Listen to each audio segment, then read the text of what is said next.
As pessoas que perseguiram a minha mãe naquele túnel foram as mesmas que estavam tirando fotos dela morrendo no banco de trás do carro. Eu sei disso, o William sabe disso. Ela tinha um machucado muito grave na cabeça, mas ainda estava viva. Só que essas pessoas que causaram o acidente, em vez de ajudá-la, continuaram a fotografá-la.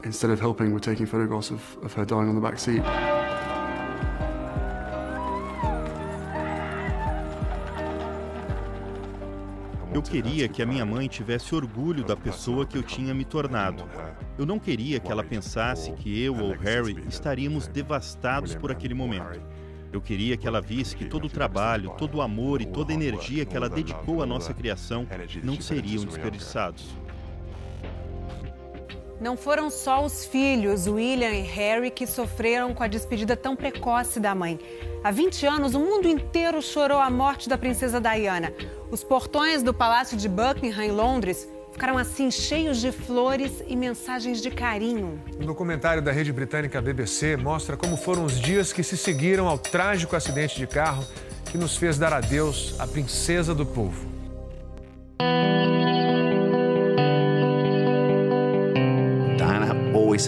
A Diana sempre andava com o celular na bolsa. Eu liguei para ela. O telefone tocou e eu pensei que estranho, ela sempre atende. Eu recebi uma ligação da rede de TV CNN. Eles queriam saber se eu podia comentar o acidente em Paris. Eu falei, que acidente?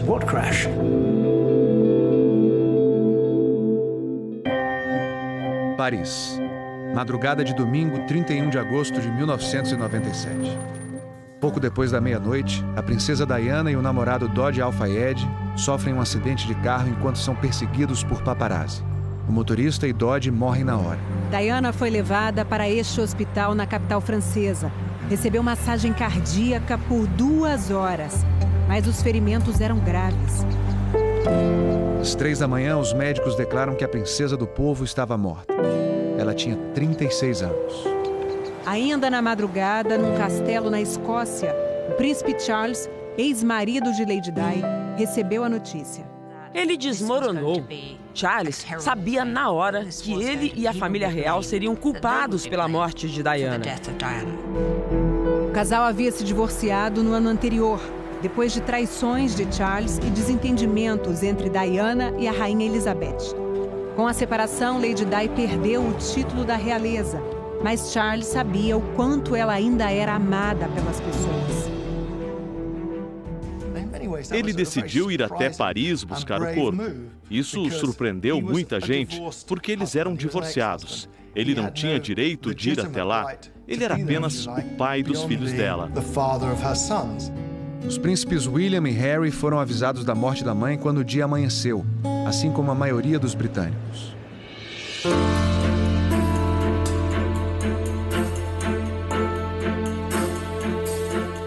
Mesmo com toda a comoção, a família real continuou na Escócia.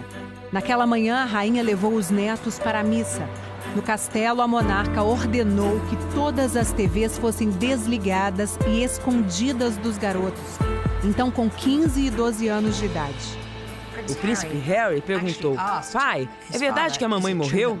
Nem ele nem o irmão mais velho conseguiam entender por que todo mundo continuava agindo normalmente.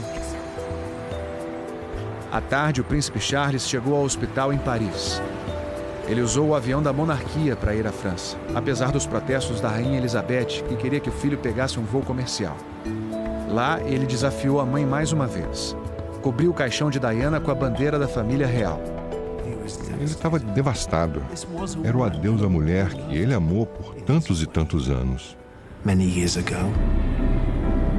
No fim do dia, o corpo de Diana chegou a Londres.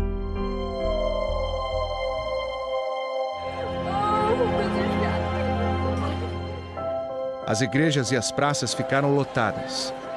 Impactada pelo sofrimento demonstrado pelo povo britânico, a monarquia decidiu dar a Diana um funeral da realeza. A abadia de Westminster foi escolhida para a cerimônia. Os organizadores queriam que os filhos da princesa acompanhassem o cortejo do caixão, mas William se recusou. Ele não queria ser visto chorando, não queria a atenção da imprensa. A rainha Elizabeth e seu marido, o príncipe Philip, fizeram de tudo para proteger os netos. Mas o isolamento da família real começou a incomodar. Os principais prédios de Londres estavam com a bandeira do Reino Unido a meio mastro, em sinal de respeito. No Palácio de Buckingham, o mastro continuava vazio, enquanto milhares de flores eram deixadas nos portões. Finalmente, a rainha percebeu que precisava deixar de lado os sentimentos pessoais sobre Diana. 4 dias depois da morte de Diana, a rainha Elizabeth anunciou que voltaria a Londres. Naquela tarde, pela primeira vez, William e Harry saíram do castelo na Escócia para ver as homenagens deixadas para a mãe. Charles e os filhos embarcaram no mesmo voo rumo à Inglaterra.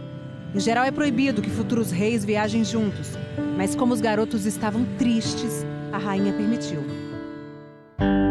Em casa, começaram a entender o sofrimento causado pela morte de Diana.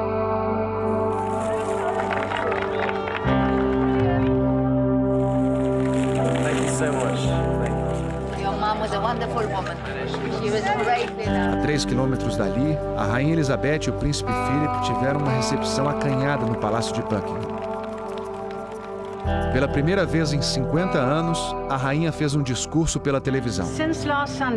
Desde as notícias horríveis do domingo passado, nós vimos em todo o Reino Unido e ao redor do mundo uma expressão impressionante da tristeza pela morte de Diana.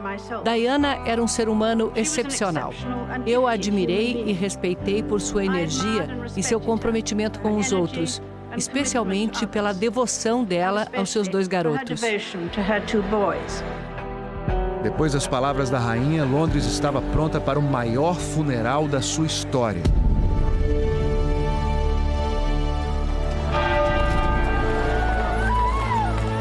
A rainha desceu do palácio para ver o cortejo. Num gesto pequeno, mas raro para uma monarca, ela se curvou. O príncipe William mudou de ideia e acompanhou o irmão, o pai, o avô e o tio atrás do caixão até a abadia. Era um silêncio completo. E aí o caixão entrou. Foi quando caiu a ficha de todo mundo. Uma dor insuportável.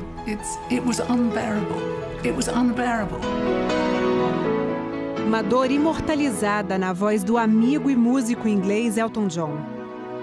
Goodbye, England's rose. May you ever grow in our hearts. You were the grace that placed yourselves. No mesmo dia, o corpo foi enterrado na casa da família de Diana, fora de Londres, numa pequena ilha no meio de um lago. Jogamos terra no caixão e fomos embora. Foi simples e adorável. A princesa do povo teve, enfim, paz. Your legend ever will.